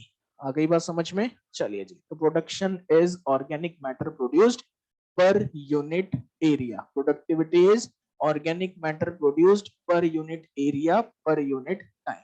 अरे क्लियर है भाई? नेक्स्ट बात करते हैं प्रोडक्टिविटी के टाइप्स। प्रोडक्टिविटी मेनली 2 तरह की होती है।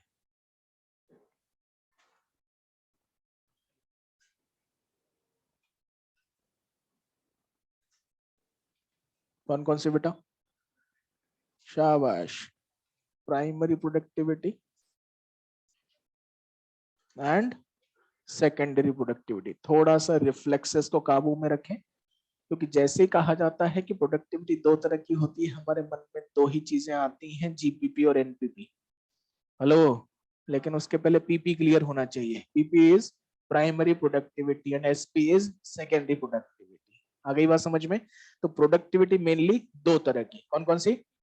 Primary productivity and secondary productivity. अब बात आती है कि यार प्राइमरी प्रोडक्टिविटी होती क्या है? ध्यान से सुनिएगा। अगर हम प्राइमरी प्रोडक्टिविटी की बात करें तो primary productivity is organic matter produced per unit area per unit time. ये तो प्रोडक्टिविटी हुआ। और लास्ट में लग जाएगा बाय ऑटोट्रॉफ्स। क्या बेटा? By autotroph. इसका मतलब सिंपल सी बात, ऑटोट्रॉफ की प्रोडक्टिविटी प्राइमरी प्रोडक्टिविटी है। क्या बच्चे? ऑटोट्रॉफ की प्रोडक्टिविटी प्राइमरी प्रोडक्टिविटी। क्लियर बेटा? तो it is productivity of autotrophs, organic matter produced per unit area per unit time by autotrophs. It is known as primary productivity. Clear? Next क्या बेटा, नाम से समझ में आ गया होगा अब तो।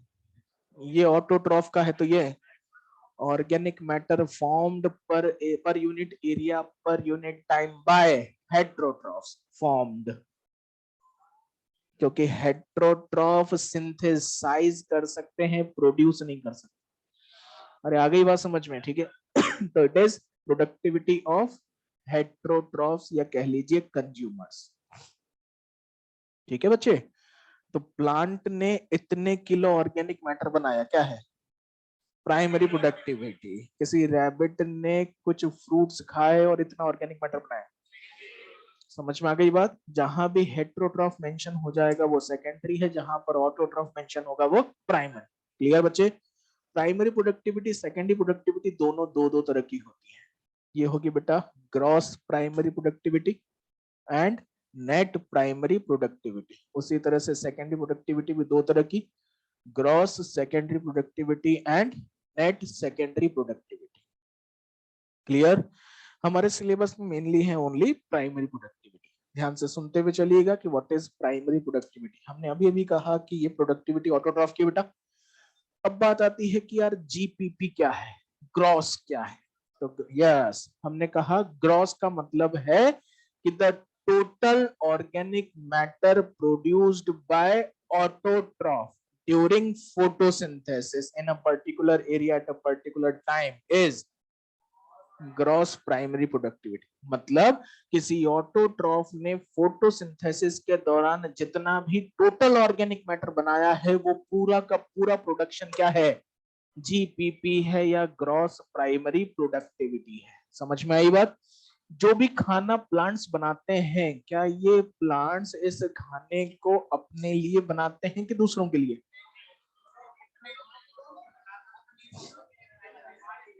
चलिए जी, गुड। ये भी एक बहुत बड़ा कंफ्यूजन है कि ये खुद के लिए बनाता है कि दूसरे के लिए बनाता है, भाई समझ में नहीं आती। भैया plants are autotrophs, they prepare their own food. हम उनसे छीन कर लाते हैं, हम प्रीडेटर्स हैं। कभी भी आप किसी आम के पेड़ के बाजू से निकले तो आम का पेड़ ये नहीं कहता कि भाई आम तो खा ले यार। अरे बात समझ में आई। हम बिना पूछे उससे छीन कर लेकर आते हैं, इसका मतलब we are actually the heterotrophs और द प्रीडेटर्स। लेकिन प्लांट ने जितना भी बनाया था वो खुद के लिए बनाया था। अरे हाँ कि ना। तो जितना बनाया है उसमें से खुद का कुछ तो रेस्पिरेशन जाएगा। मतलब जो रेस्पिरेशन में लॉस हो रहा है, that respiratory loss is R. ये फिक्स है। क्यों? क्योंकि जिंदा रहने के लिए सनम आर जरूरी है सनम। अरे हाँ के ना, राइट। तो अगर जिंदा रहना है तो क्या जरूरी है, आर।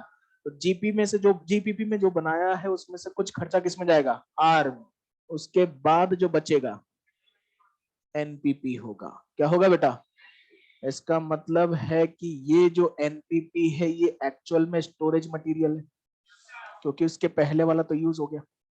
जो बचा हुआ है वो क्या है, स्टोरेज मटेरियल है, जो कि खुद भी यूज करेगा और दूसरे को भी देगा। प्रोडक्टिविटी की बात करिए बेटा, है खुद भी यूज करेगा और दूसरे को भी अवेलेबल करवाएगा। इसका मतलब अगर हम बात कर रहे हैं एनपीपी की, तो क्या मैं ऐसा कह सकता हूं कि अगर मैंने किसी प्लांट में से लीफ तोड़ी तो किस में से तोड़ी? अगर मैंने प्लांट में से फ्रूट तोड़ा किस में से तोड़ा?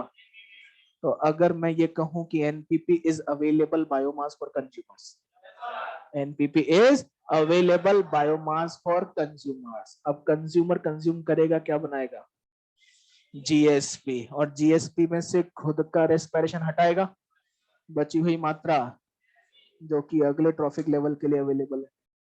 अरे डीएसपी नहीं, फिर जीएसपी होगा, तो क्या आगे वाला भी सेकेंडरी प्रोडक्टिविटी में ही जाएगा? क्या यहाँ तक की कहानी सब बच्चों को क्लियर है?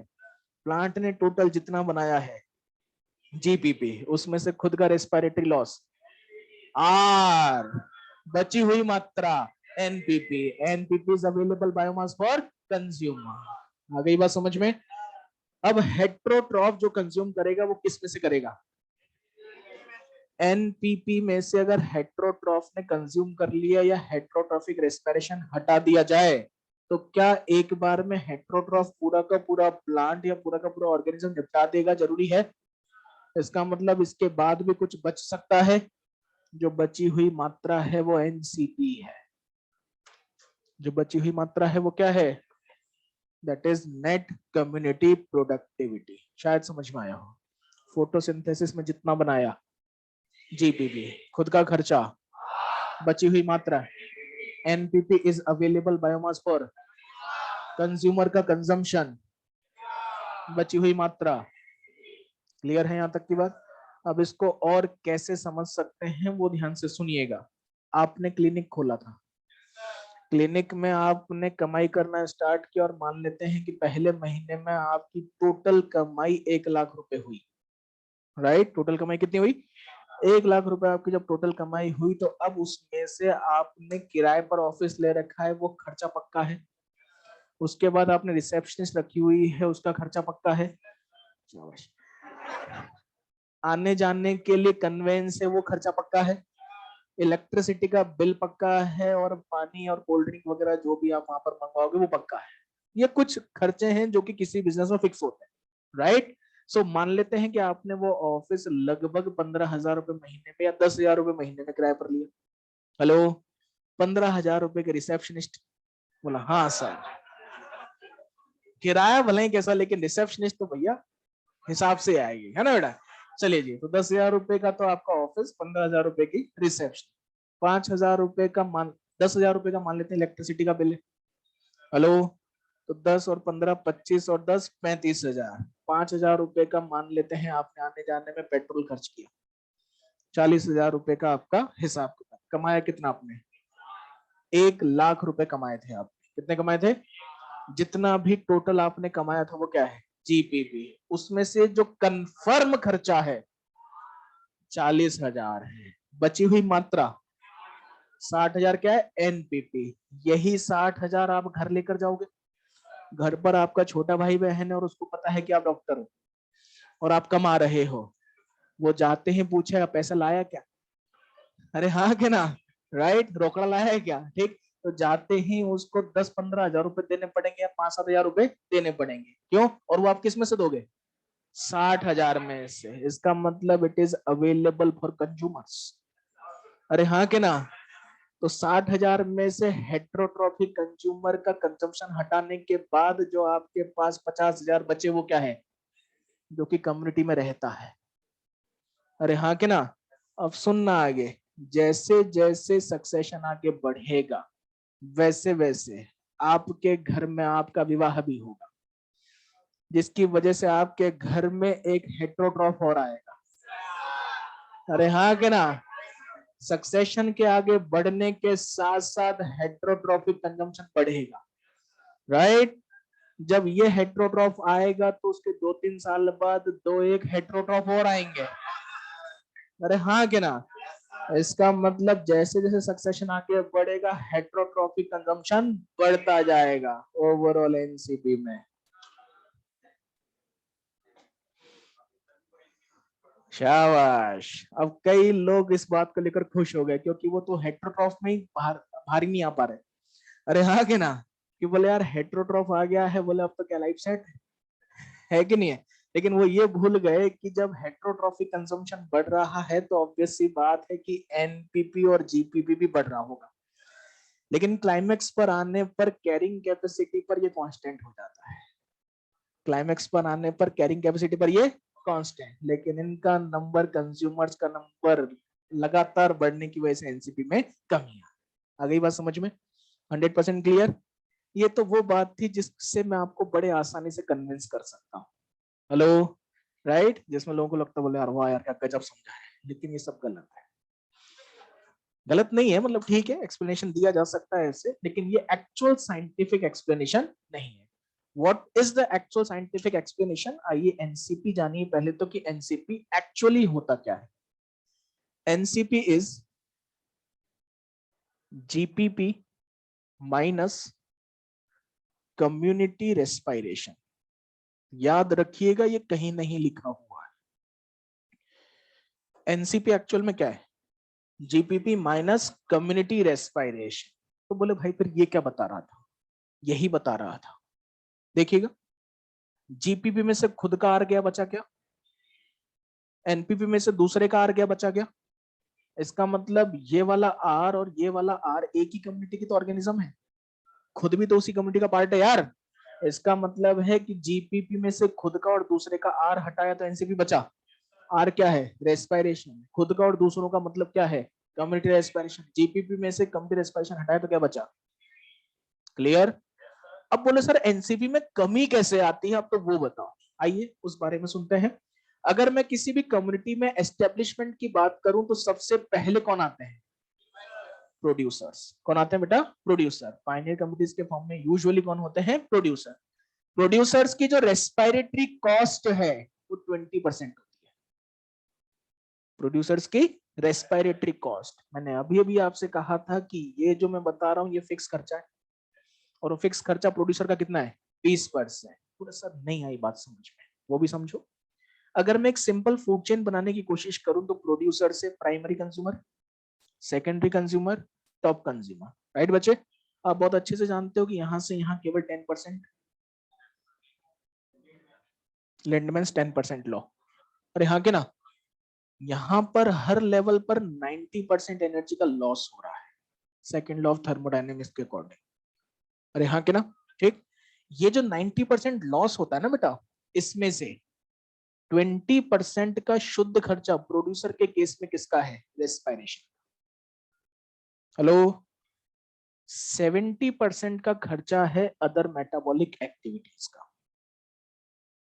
बोले यार अभी अदर मेटाबॉलिक एक्टिविटीज क्या है? सबसे कॉमनली प्लांट में मिनरल्स का एक्टिव एब्जॉर्प्शन, फ्लोएम में लोडिंग अनलोडिंग, ये सब एनर्जी वही है जो कि ऑर्गेनिज्म खुद बना रहा है और खर्च कर रहा है। अरे बोलो यार, 20% का शुद्ध खर्चा किसका है? रेस्पिरेटरी का।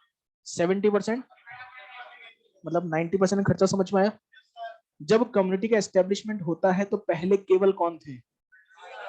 आप खुद थे। अरे बात समझ में आई? जब किसी भी इकोसिस्टम के अंदर प्रोडक्शन बढ़ता है तो उस प्रोडक्शन पर फीड करने वाले हेटेरोट्रॉफ्स आना शुरू होते हैं। इसका मतलब प्रोड्यूसर के बाद अब यहाँ आएंगे कौन? हर्बीवोर्स। अरे बोलिए। और हर्बीवोर्स का रेस्पिरेटरी कॉस्ट है 30%, फिक्स है। हेलो?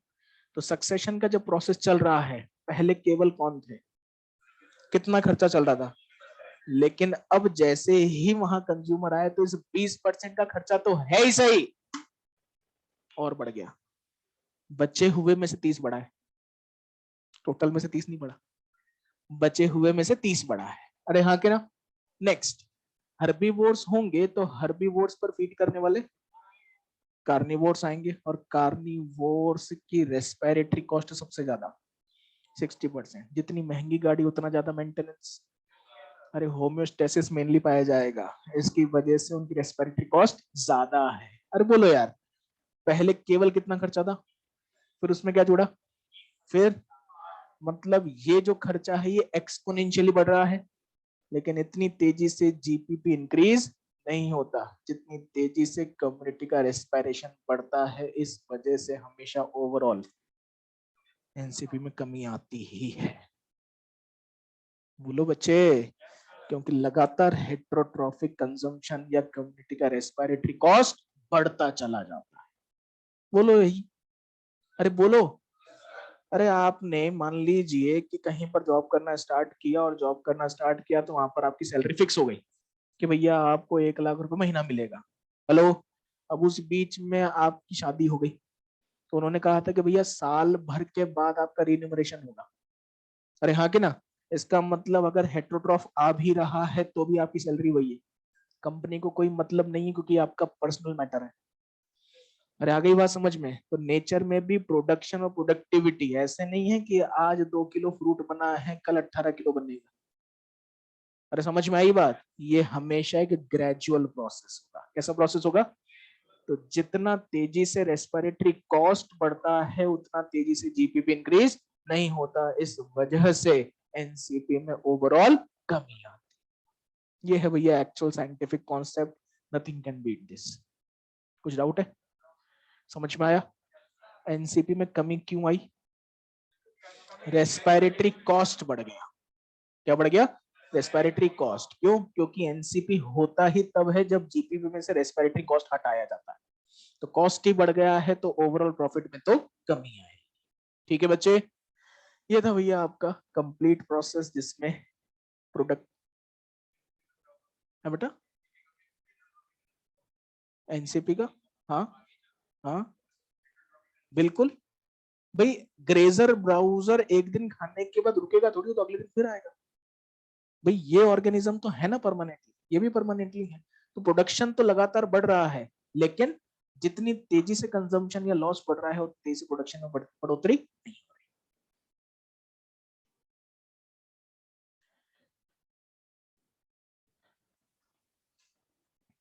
तो भैया निके स्पेशलाइजेशन क्लियर है, एनसीपी में होने वाली कमी क्लियर है।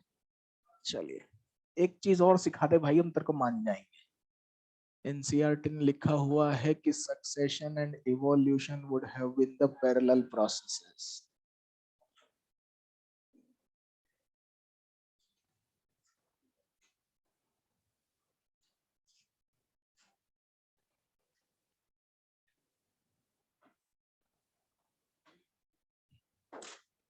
जिस चीज से बाकी दुनिया भागे वो चीज बेस्ट कर दो भाई साहब। हेलो, चाहे वो इजीएस्ट हो चाहे वो वाहियात हो।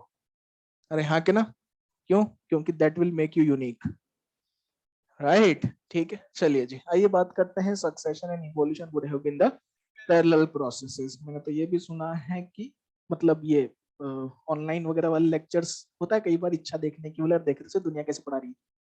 अरे हाँ के ना, तो उसमें उन्होंने कहा कि ये लाइन एनसीईआरटी में लिखी है तो प्लीज इसको ऐसे कैसे याद कर लेना। क्योंकि एनसीईआरटी की लाइन है, इंपॉर्टेंट है, अगर ट्रू और फॉल्स में आती है तो अगर ऐसी लिखी हुई हो तो टिक कर देना कि ये ट्रू है। अरे हाँ कि ना, लेकिन ये ट्रू काहे है, इसका मतलब क्या है वो जानना बहुत जरूरी है। सबसे पहली चीज, इसने स्पेसिफिकली मेंशन किया है कि succession and evolution would have been parallel processes, और एनसीईआरटी ने आगे इसको खत्म किया है एट दैट टाइम। क्या लिखा है? At that time. अब इस एट दैट टाइम का मतलब क्या है? कहानी शुरू हो रही है जब life originated on the earth. कब की बात चल रही है? When life originated on the earth। अब सुनना बात को ध्यान से और इमेजिनेशन को स्ट्रॉन्ग कीजिएगा, बहुत इंटरेस्टिंग है और बहुत बहुत ही गजब का कॉन्सेप्ट है कि यार सक्सेशन इवोल्यूशन उस समय पर पैरेलल कैसे थे, आज का है पैरेलल नहीं बोल रहे हैं। अरे समझ रहे हो बात को? अगर हम बात करते हैं कि succession and evolution would have been the parallel process at a primitive time, कैसे? एनसीईआरटी ने जो पूरा स्टेटमेंट लिखा है उसमें प्रिमिटिव टाइम के बारे में बता दिया है और कह दिया है कि उस समय पर ये पैरेलल प्रोसेस थे। अगर मैं आपसे कहूं अर्थ पर जब लाइफ पहली बार ओरिजिनेट हुई थी तो जो पहला ऑर्गेनिज्म आया था वो किसी एक ही स्पीशीज का रहा होगा। A single individual is always of a single species। अरे हाँ कि ना, उसने धीरे धीरे यहाँ पर एडजस्ट करके अपना नंबर बढ़ाया। इसका मतलब क्या बनी? Population, right? उसने एनवायरनमेंट के साथ इंटरेक्ट किया, कंडीशंस को अपने लिए या अपने अकॉर्डिंग चेंज करने की कोशिश की, लेकिन अनविलिंगली हो सकता है कि दूसरे के लिए फेवरेबल हो गई, कोई दूसरी स्पीशीज भी इवॉल्व हुई। इन्वेड नहीं की थी रात लास्ट में, इवॉल्व हुई थी। अरे हाँ कि ना, पहले एक पॉपुलेशन बनी, उसके बाद एक नई स्पीशीज इवॉल्व हुई। कितनी स्पीशीज हो गई? पॉपुलेशन है, कम्युनिटी है, क्या है? इसका मतलब पहली स्पीशीज जब आई तो पॉपुलेशन बनी, दूसरी स्पीशीज जब इवॉल्व हुई तो इसका मतलब पहली स्पीशीज का भी इवोल्यूशन हुआ, दूसरी स्पीशीज का भी। और जैसे ही दूसरी स्पीशीज क्या शुरू हो गया, क्योंकि succession is establishment of a biotic community. अरे समझ में आई बात? अब सुनना ध्यान से, एक तीसरी नई स्पीशीज ओरिजिनेट हुई, क्या हुआ? इवोल्यूशन। उसके साथ क्या आगे बढ़ा? क्योंकि चेंज इन कम्युनिटी स्ट्रक्चर हुआ है, अगली एक नई स्पीशीज और आई, क्या हुआ? इवोल्यूशन। क्या आगे बढ़ा? समझ में आ गई बात? अब ये बात समझने पर तो हाँ यार बोले यार सक्सेशन रिवॉल्यूशन साथ साथ चल रहे हैं कि नहीं? कई लोगों के मन में क्वेश्चन आता है कि तो सर इसने ये क्यों कहा कि पैरेलल प्रोसेस है, उस समय पर तो दोनों सेम थे। क्योंकि इवोल्यूशन हुआ तभी तो सक्सेशन हुआ, इवोल्यूशन हुआ तभी तो सक्सेशन हुआ, तो इनको पैरेलल क्यों कहा? सेम काहे नहीं कह दिया कि सक्सेशन ही इवोल्यूशन था उस जमाने में? क्या इवोल्यूशन ही सक्सेशन था उस जमाने में? ऐसा इसलिए नहीं कहा, क्यों? क्योंकि evolution occurs at species level and succession occurs at community level.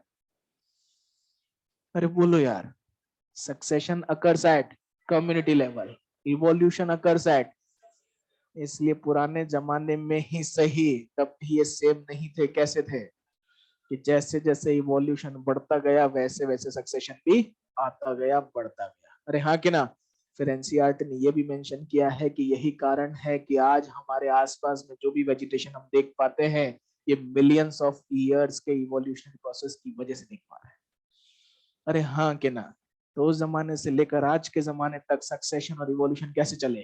Parallel चले। अरे हाँ कि ना? चलिए जी। बोले सर आप पुराने जमाने की बात कर रहे हो, आज के जमाने में इसको पैरेलल क्यों नहीं कह रहे हैं? सुनिएगा बहुत ध्यान से।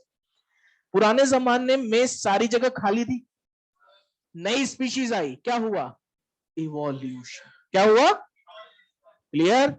आज के जमाने की बात करते हैं और आज के जमाने में कहीं पर बैरन एरिया है, ऐसा है, वहां पर नई स्पीशीज आई।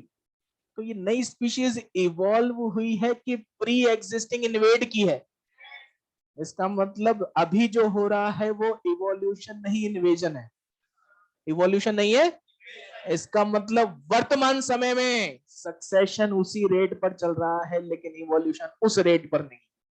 कई जगह पर स्पेसिएशन हो रहा है, पक्की बात है, लेकिन हर जगह पर स्पेसिएशन हो रहा है जरूरी? तो सक्सेशन उसी रेट से है, लेकिन इवोल्यूशन उस रेट से नहीं चल रहा है। इसी वजह से कहा जाता है कि succession and evolution would have been the parallel processes at that time.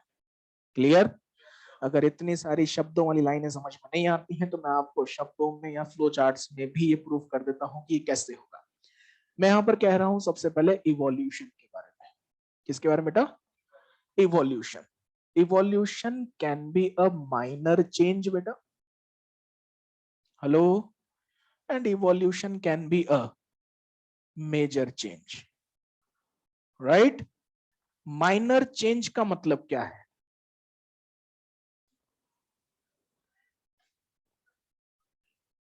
With in the species, किसी क्लाइमेट में या किसी एरिया में रहने के लिए अपने आप में या जेनेटिक स्ट्रक्चर में चेंज हो सकता है, और ये चेंज अगर प्रोजेनीज में नजर आ रहा है तो इसको इवोल्यूशन कहते हैं।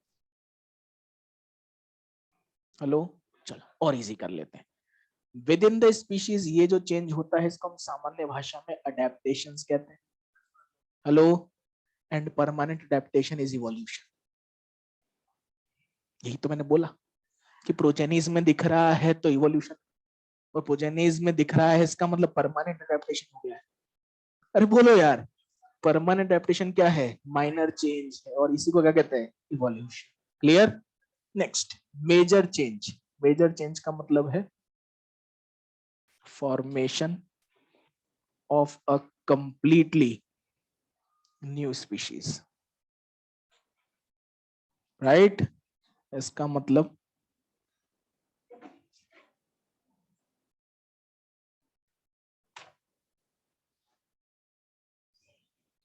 क्लियर है?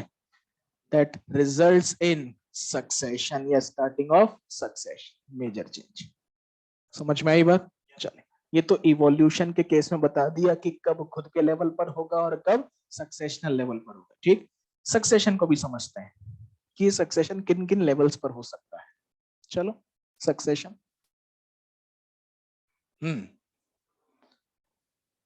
इवोल्यूशनरी सक्सेशन हो सकता है, और एक होता है इकोलॉजिकल सक्सेशन। हाँ जी, आज के जमाने में इवोल्यूशन दिख रहा है, आज के जमाने में इन्वेजन होता है। क्या होता है? तो मैं कह सकता हूं कि evolutionary succession occurred during primitive times. Hello, और प्रेजेंट टाइम पर जो होता है वो है invasion of new species, that is ecological succession. This is invasion of new species और कम्युनिटी, और ये है प्रेजेंट सिनेरियो में। इतना बड़ा एक्सप्लेनेशन है भैया इस छोटी सी लाइन का, शायद समझ में आया हो। बोलो बच्चे, सक्सेशन इवोल्यूशन को हमने सेम क्यों नहीं कहा? क्योंकि succession occurs at community level, evolution occurs at species level. Clear है बेटा इतनी बात? उसके अलावा पुराने जमाने में पैरेलल थे, आज नहीं है। क्यों? क्योंकि पुराने जमाने में इवोल्यूशन फ्रीक्वेंट था, आज के जमाने में इन्वेजन फ्रीक्वेंट है। क्लियर हो गई बात? ये हो गए भैया आपके सारे कैरेक्टरिस्टिक्स ऑफ सक्सेशन। लिख चुके? कितने लोग लिख रहे हैं? जल्दी, शाबाश। बिल्कुल वही है, तभी तो मैंने दोनों लेवल्स पर सिखा दी ना, ताकि आपको समझ में आ जाए कि बार।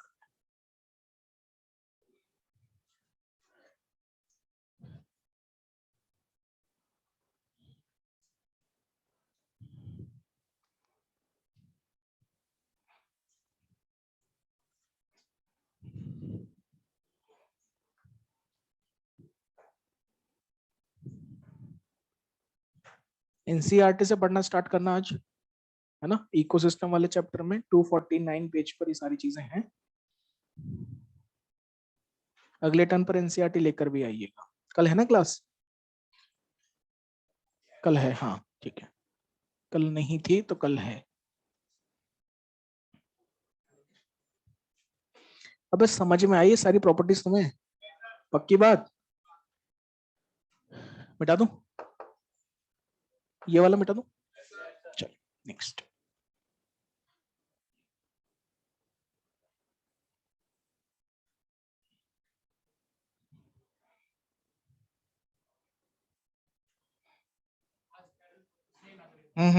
कुछ जगहों पर हो सकता है, जैसे कि ट्रॉपिकल रेन फॉरेस्ट, क्योंकि speciation is frequent in tropical rain forest, constant environmental condition for millions of years.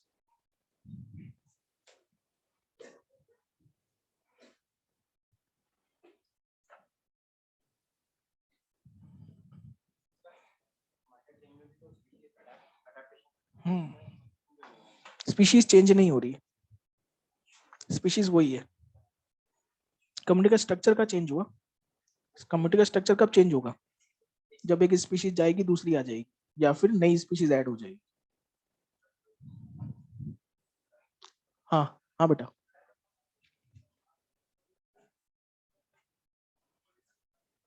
बिल्कुल।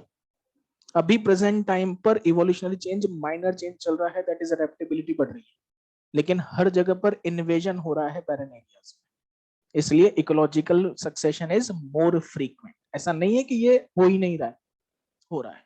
ठीक है ना? हम ये भी नहीं कह सकते कि इवोल्यूशन प्रेजेंट टाइम पर हो ही नहीं रहा है, हो रहा है, लेकिन ज्यादा कॉमनली क्या चल रहा है। ठीक है, चलिए बहुत बढ़िया। नेक्स्ट आ रहा है बेटा causes of succession.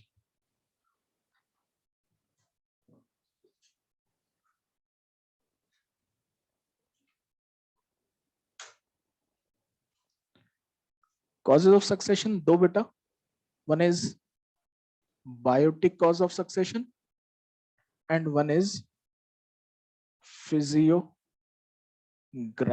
Cause of succession. फिर वही बात, रटना नहीं है। हेलो, इजी है बहुत। अच्छा जी, मैंने आपको सक्सेशन के कुछ एक पॉइंट्स बताए थे कल, शुरुआती, आज भी बताए थे आके, अरे बताए थे कुछ एक तो याद होंगे ना आपको। चलिए बताइए भाई, सक्सेशन के शुरुआती पॉइंट बताइए मुझे, मास्क हटा के बता, ताकि मैं थोड़ा सा सीख सकूं। हाँ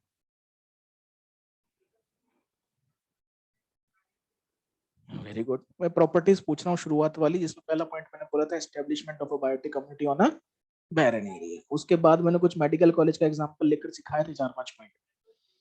वेरी गुड, ठीक है।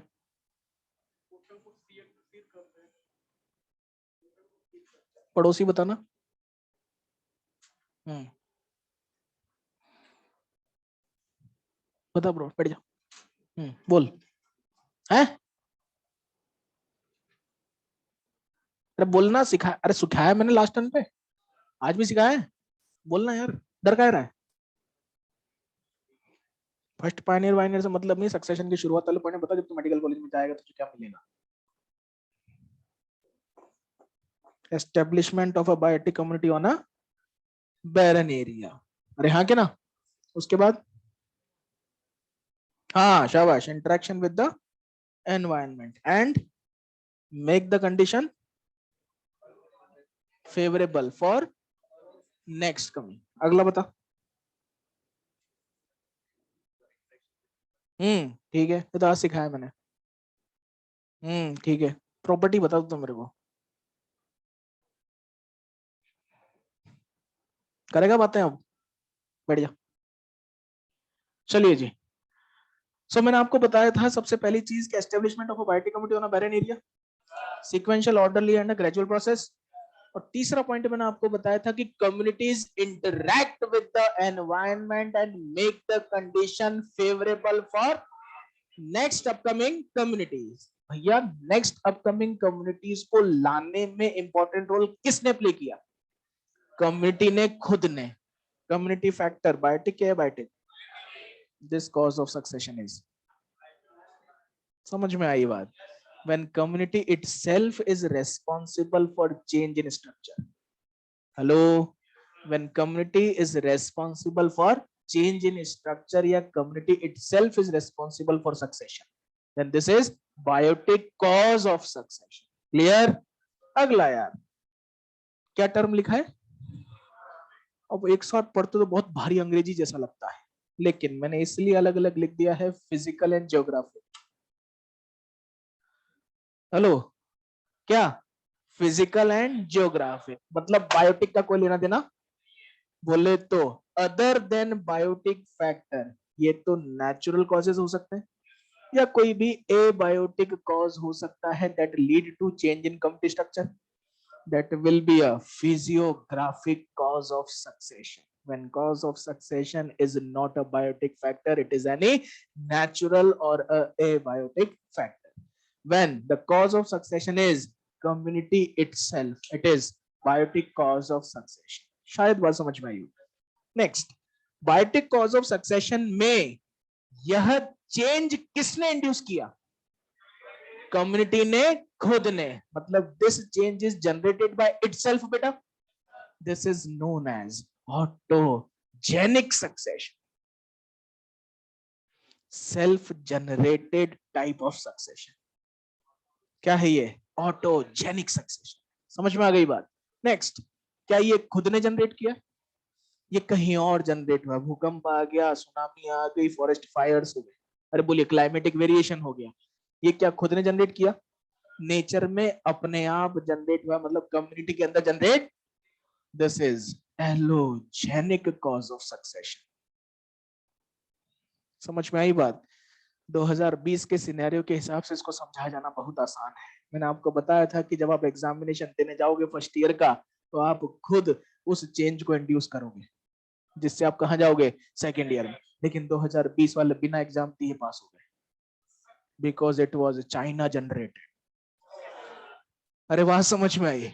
It was not caused by community itself, it was caused somewhere else.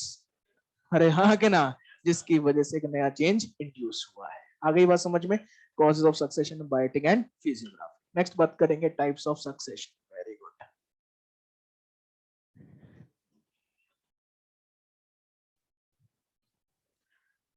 Next क्या बेटा? Types of succession. बेटा एक ही चीज दोबारा थोड़ी पढ़ाऊंगा। Next is types of succession. केवल 2 मिनट बचे हैं। सक्सेशन दो प्रकार के बेटा, primary succession and secondary succession. ठीक है? प्राइमरी सक्सेशन और सेकेंडरी सक्सेशन है क्या? ऐसी जगह पर सक्सेशन का होना या कम्युनिटी का एस्टेब्लिश होना जहां प्रीवियसली कभी कोई कम्युनिटी ना रही हो। Establishment of a biotic community on a barren area where no community ever existed। अरे बोलिए, कैसा सक्सेशन है? Right? establishment of a biotic community on a barren area where pre-existing community is destroyed। जहां पहले कोई कम्युनिटी थी लेकिन वो किसी कारणवश डिस्ट्रॉय हो गई, फिर से बैरन एरिया बना है और फिर से सक्सेशन शुरू हुआ है, वो कौन सा है? समझ में आई कि नहीं आई बात?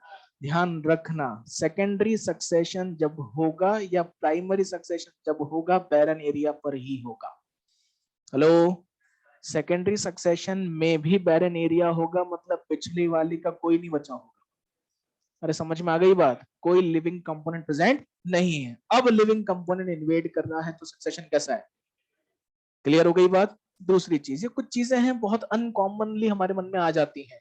दूसरी चीज ये है कि भैया जब सक्सेशन प्राइमरी होगा तो पहली कम्युनिटी कौन होगी?